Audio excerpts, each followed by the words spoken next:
couple of loads of wood for the fire and chip-ins to try and deal with the mud.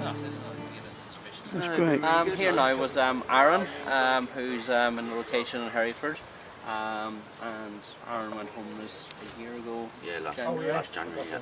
Okay, so you want to tell us a bit about yourself, Aaron? Well, I've always worked till last sort of 3 years. I split with my partner, had some problems, so I lost my job, lost my home, lost my family basically. Since like last January, I've had nowhere to go. For like goodwill kind of runs out, doesn't it, of sofa surfing and stuff like that. So yeah, I've just been floating around on the streets. We started this place where we are now, a few of us together, about 8 months ago. Because you up on the high town and that, you just get like a stigma. Everyone looks at you funny, and it's horrible, to be honest.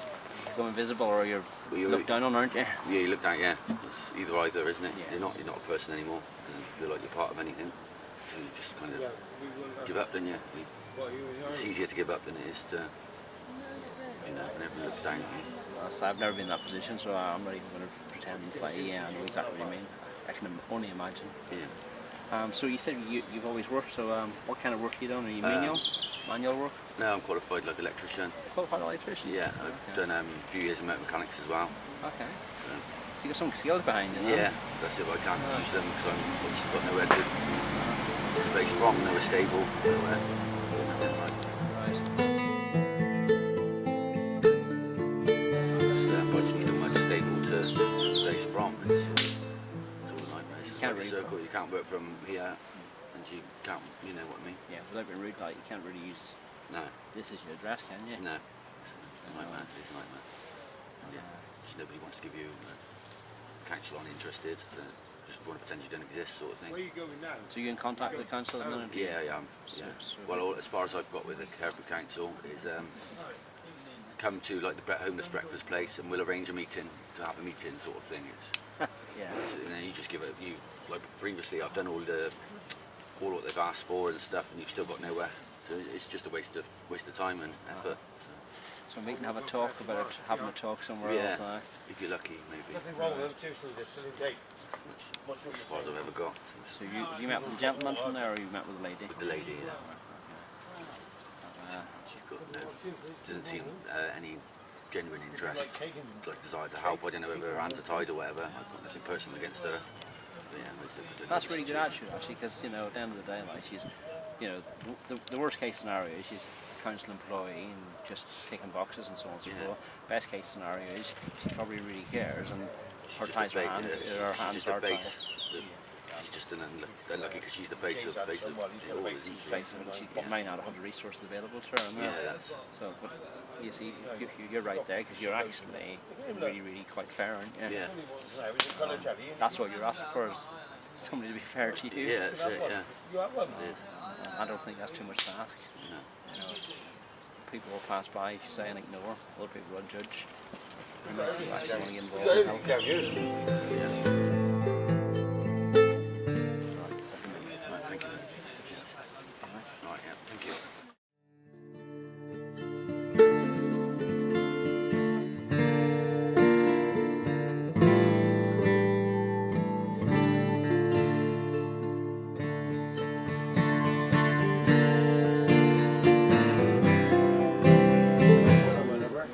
Shelter was open, they can basically kick you out saying, well, you've got somewhere to go, you can go to the night shelter, but the night shelter is an appalling place to send anyone, especially an young person.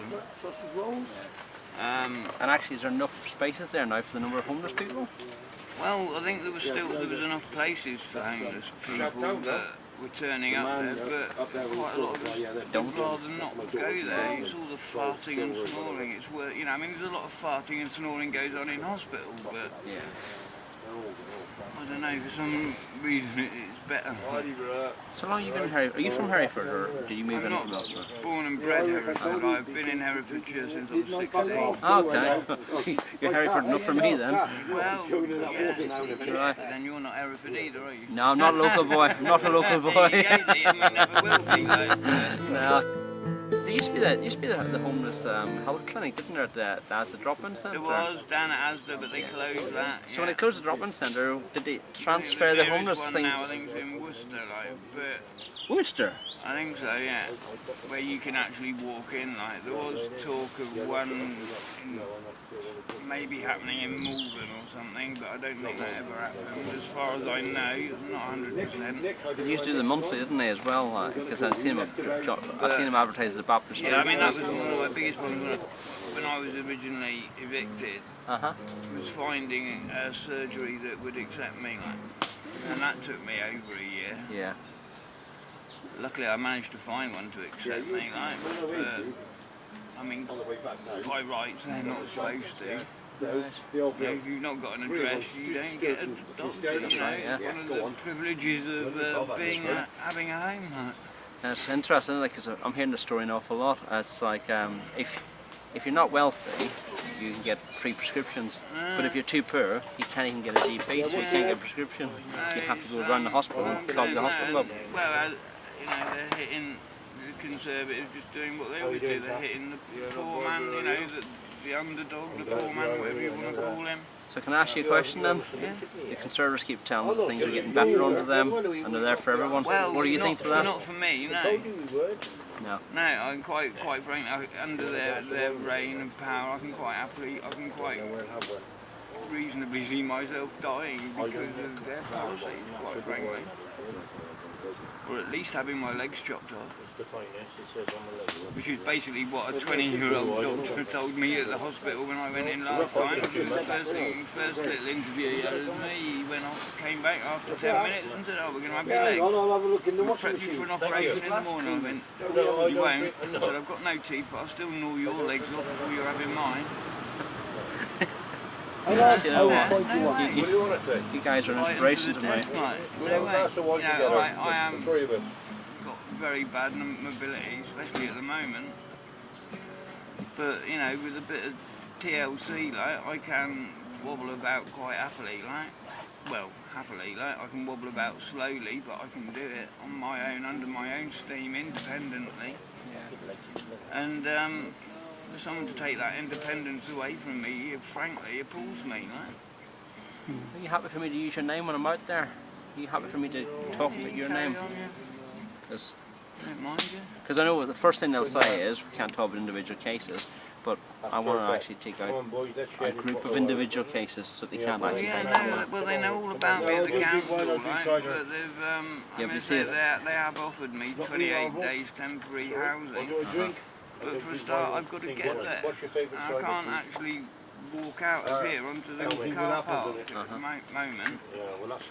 Last time I left here was with the ambulance crew, and it took 3 of them and about 4 of the lads here who were down here at the time to literally lift me out, carry me from here up into the ambulance, pretty much.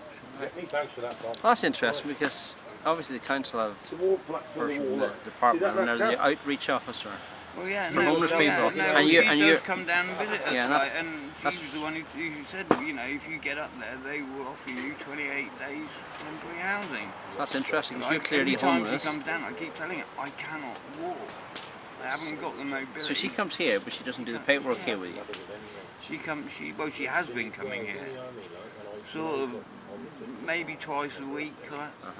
Maybe 3 times a week, like. But she can't process you here. You have to get up there to be processed. Yeah. But, which is crazy because they've got all my details and have known about my case for over a year. So it's not as if I am anything new for them, like, or a new case or something they haven't heard about. You know, they know all about me, all about my situation and what it has been and how I came to be in it and everything, like. And just, I don't know. Well, I'm going to start beating your drum. Start beating your drum so people don't, everyone know about you. Alright? You're not going to get forgotten. You know, hopefully, maybe it'll embarrass somebody enough that something gets done. I mean, well, I think they're embarrassed enough at the moment already, you know, I think. As I said to your fellow who lives in the tent over here, you know, I like to try and be fair, and he's been a really fair bloke. He's talking about, you know, he's not sure whether the woman doesn't actually care and is not bothered, or whether her hands are tied because she doesn't have the resources. No, I think someone was talking to someone, I forget quite who it was, but they did say she had some other job previously in the council where she did have a lot more sort of power to actually do things.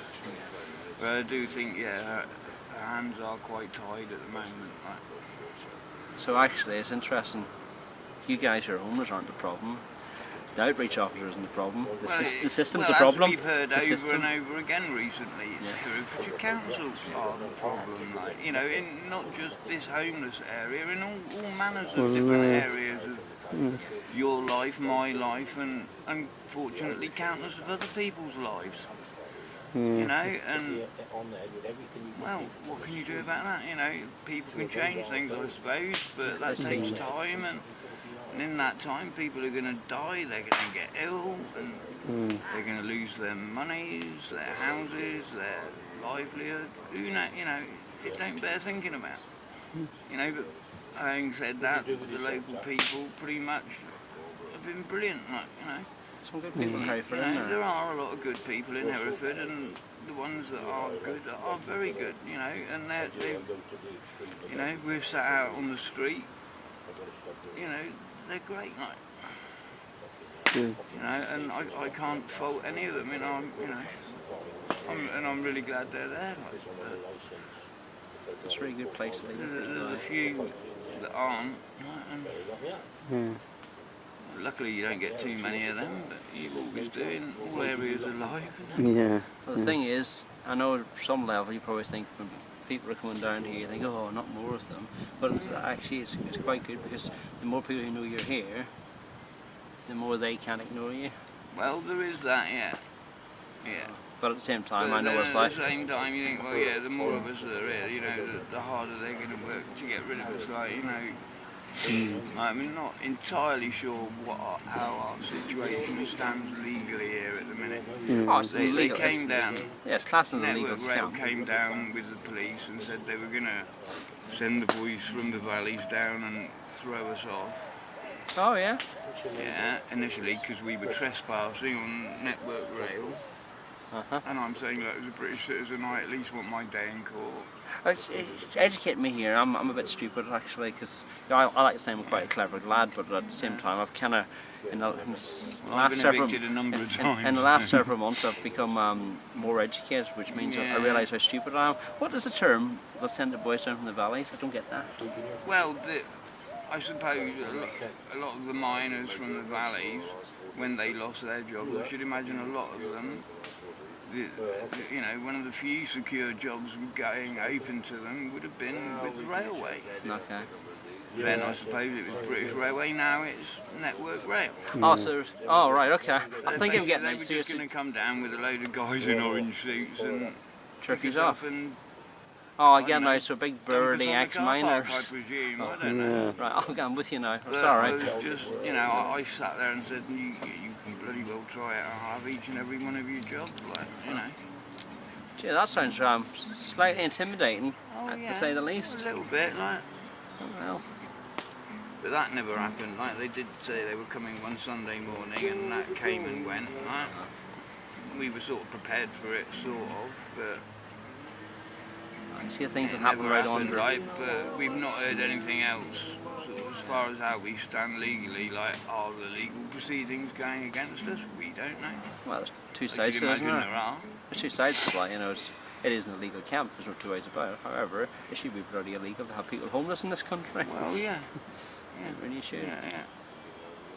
Jason, I'm gonna move on, mate. But as I say, I'm gonna try and do what I can for the guy over here. I'll do what I can for you as well. No, Alright? brilliant. Thank you very much for that. All right, you look after yourself. Look after yourself, mate. All right. Cheers, now. Out and about around Hereford, picturesque city, you know, with our Grand Cathedral, our beautiful Victoria Bridge, and our River Wye. And I'm asking myself why, WHY.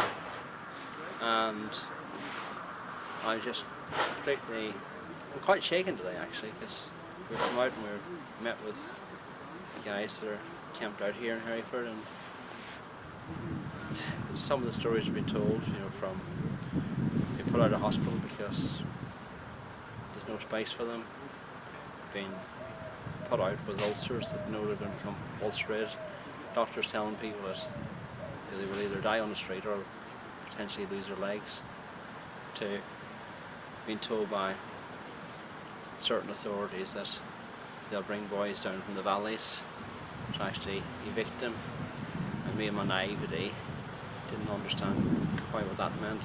Then I realised it means Birdie, ex-miners or their sons who work for the railways will be hired to come down and manhunt these people out of here. Because obviously no one wants homeless people on their land. Wouldn't it be great if we could change that to on this land of Britain there are no homeless people?